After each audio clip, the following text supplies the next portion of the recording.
నమస్తే, learn with లక్ష్మికి స్వాగతం. ఈరోజు ఎఖ్నీ పన్నీర్ ఎలా చేయాలో చూద్దాం.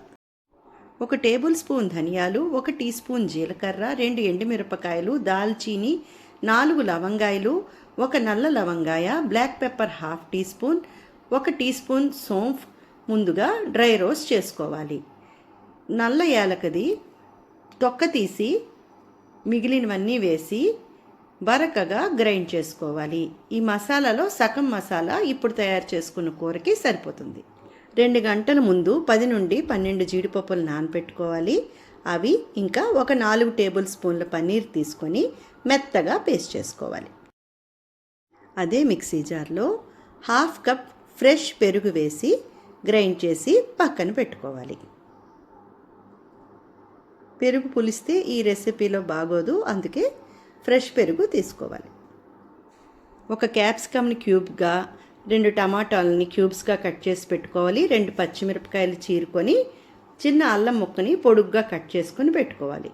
వీటన్నిటిని ఆయిల్లో వేసి షాలో ఫ్రై చేయాలి.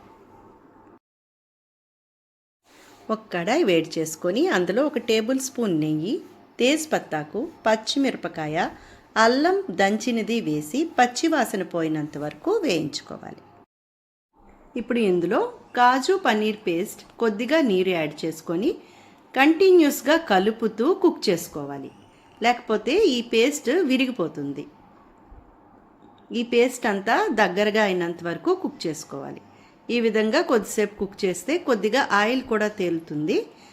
ఈ పేస్ట్ కూడా దగ్గరగా అవుతుంది.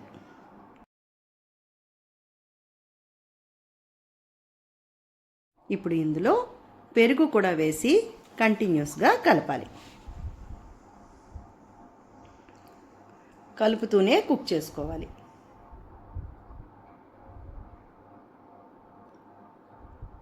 మనకు కావలసినంత కన్సిస్టెన్సీ వచ్చిన తర్వాత ఇందులో పన్నీర్ యాడ్ చేసుకోవాలి. నేను పచ్చి పన్నీర్ యాడ్ చేశాను. కావాలంటే పన్నీర్ని ఫ్రై చేసి అది కూడా మనం యాడ్ చేసుకోవచ్చు.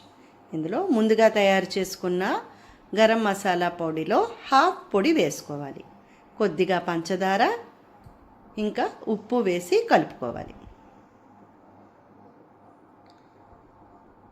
ముందుగా ఫ్రై చేసిన కూరలు కూడా వేసి కలుపుకోవాలి.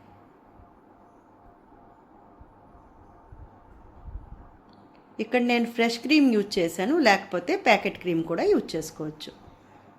అలాగే కొద్దిగా కొత్తిమీర వేసి కలుపుకొని సర్వ్ చేసుకోవడమే. ఎంతో టేస్టీగా ఉండే ఎఖ్నీ పన్నీర్ రెడీ అయింది.